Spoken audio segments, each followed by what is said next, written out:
ចំនួនអ្នកស្លាប់នៅក្នុងគ្រោះទឹកចំនួនមហាប្រឡាយនៅជិតព្រំដែនប្រទេសនេប៉ាល់ទីបេកើនឡើងដល់ជិត400នាក់ខណៈដែល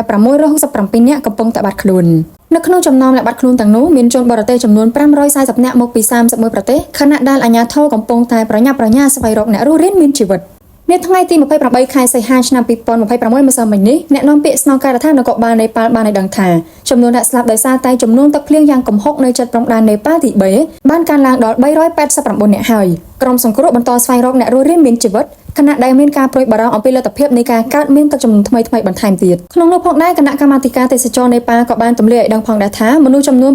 667នាក់នៅតែបន្តបាត់ខ្លួននិងមិនអាចតាក់ទងបាននៅឡើយក្នុងនោះរួមមានជនបរទេស540នាក់មកពី31ប្រទេសនិងជនជាតិនេប៉ាល់127នាក់ជនជាតិឥណ្ឌាជាក្រុមជនបរទេសដែលបាត់ខ្លួនច្រើនជាងគេមានចំនួន178នាក់បន្ទាប់មកគឺជនជាតិអាមេរិក65នាក់អ៊ុយក្រែន53នាក់ម៉ាឡេស៊ី51នាក់អូស្ត្រាលី35នាក់និងជនជាតិអង់គ្លេស33នាក់សូមបញ្ជាក់ថាជននឹងនេប៉ាល់ប្រមានអំពីហានិភ័យទឹកចំនួនកើតឡើងម្ដងទៀតស្របពេលដែលបឹងចំនួន2កំពុងតែហក់ឡើងបរិមាណទឹកនិងកម្ទេចកំទីដ៏ច្រើនសន្ធឹកសន្ធាប់ដែលកកកុញនៅក្នុងប្រព័ន្ធទន្លេនិងកំពុងតែបង្កក្តីបារម្ភនៃមហន្តរាយបន្ថែមទៀតអាជ្ញាធរគ្រប់គ្រងគ្រោះមហន្តរាយរបស់ប្រទេសនេប៉ាល់ក៏បានប្រមានផងដែរថា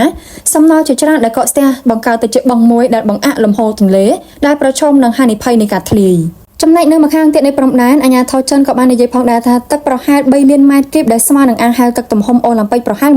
1200ត្រូវរំពឹងថានឹងហូរចូលទៅក្នុងបឹងដែលកើតចេញពីការកកស្ទះទន្លេនៅក្នុងរយៈពេលពី3ថ្ងៃខាងមុខហើយក្រសួងធនធានទឹកចិនក៏មានការប្រមានផងដែរថាបឹងនេះក៏មានហានិភ័យអាចបាក់ខ្ពស់ផងដែរព្រោះអត្រាលំហូរទឹកអាចឈានដល់កម្រិតខ្ពស់បំផុតនៅក្នុងថ្ងៃទី1ខែកញ្ញា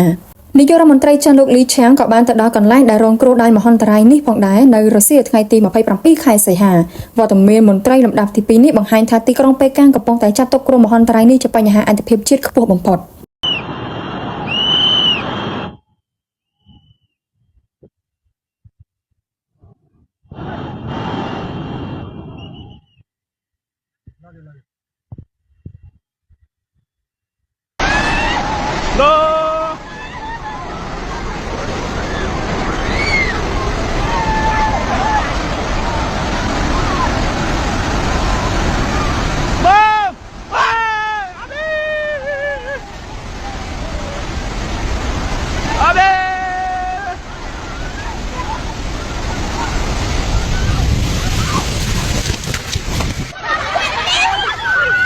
Kalian cabla, kalian cabla.